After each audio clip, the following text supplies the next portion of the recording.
उत्पन्ना एकादशी के शुभ अवसर पर आप पाएं भगवान विष्णु का आशीर्वाद। सुख समृद्धि से संपन्न रहे आपका परिवार। इसी शुभकामना के साथ आप और आपके परिवार को उत्पन्ना एकादशी की हार्दिक शुभकामनाएं और साथ ही स्वागत है आप सबका मेरे YouTube चैनल भक्ति पुराण में। उत्पन्ना एकादशी भगवान विष्णु को समर्पित है। ऐसा माना जाता है कि जो लोग इस दिन पर उपवास करते हैं उन्हें सभी पापों से छुटकारा मिल जाता है और वो लोग सीधे बैकुंठ धाम पहुंच जाते हैं, जो कि भगवान विष्णु का निवास स्थान माना जाता है।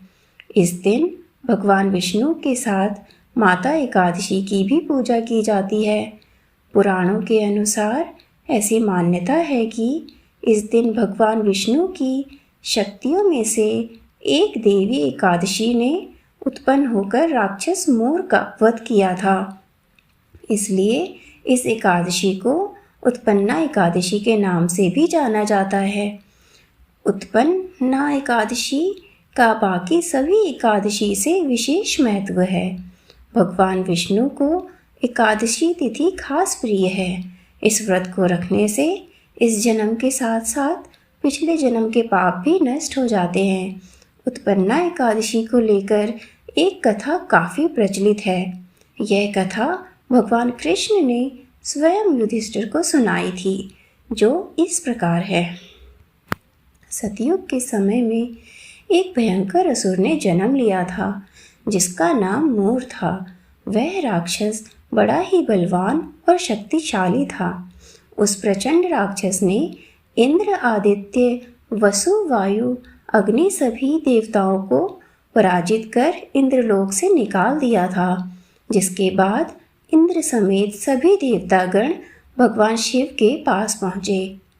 सभी देवताओं ने भयभीत होकर भगवान शिव को सारा वृत्तांत सुनाया और कहा, हे कैलाशपति, मोर दैत्य से भयभीत होकर सभी देवतागण मृत्युलोक में घूम रहे हैं।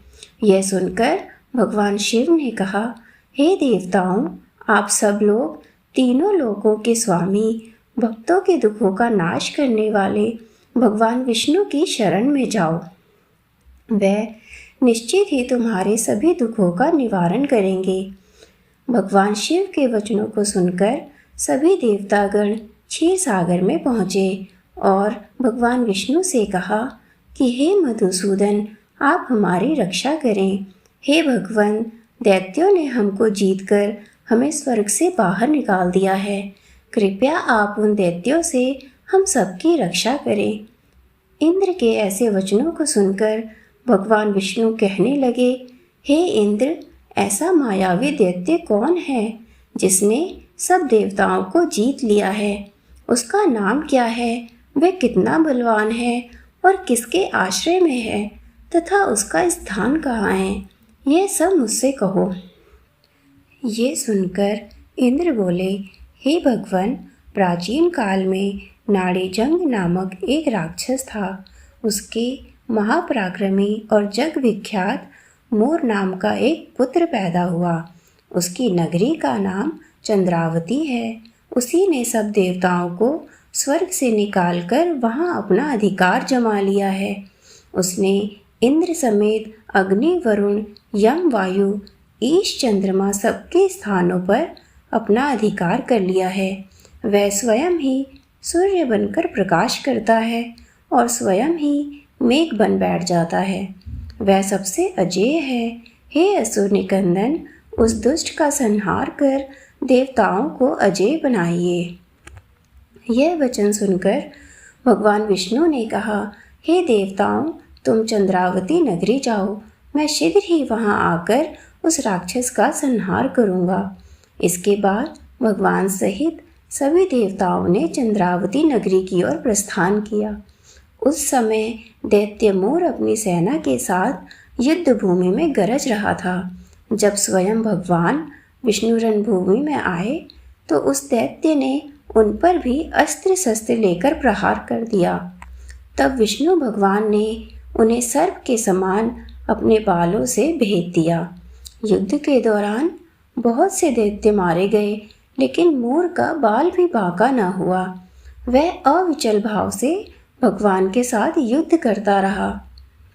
भगवान के तीक्ष्ण बाण भी उसके लिए पुष्प समान सिद्ध हो रहे थे। उसका शरीर छिन्न भिन्न हो गया, परंतु वह लगातार युद्ध करता रहा, जिसके बाद दोनों के बीच मल्ल युद्ध भी हुआ। यह करीब 10,000 वर्ष तक इसी प्रकार चलता रहा, लेकिन मोर नहीं हारा। तब थककर भगवान विष्णु बद्रिका आश्रम की ओर चले गए। वहाँ हेमवती नाम की एक सुंदर गुफा थी। उसमें विश्राम करने के लिए भगवान उसके अंदर प्रवेश कर गए। विष्णु भगवान वहाँ योग निद्रा में सो गए, जिसके बाद भगवान विष्णु के पीछे पीछे मोर भी वहाँ चला आया और उन्हें निद्रा की अवस्था में देख उन्हें मारने के लिए उत्तेजित हो गया। उसी समय भगवान के शरीर से एक उज्जवल कांतिमय रूप वाली देवी प्रकट हुई।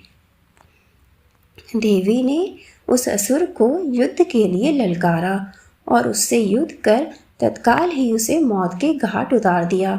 श्री हरि जब योग निद्रा की गोद से उठे तो सब बातों को जानकर उस देवी से कहा, चूंकि आपका जन्म एकादशी के दिन हुआ है, इसलिए आप उत्पन्ना एकादशी के नाम से पूजित होंगी।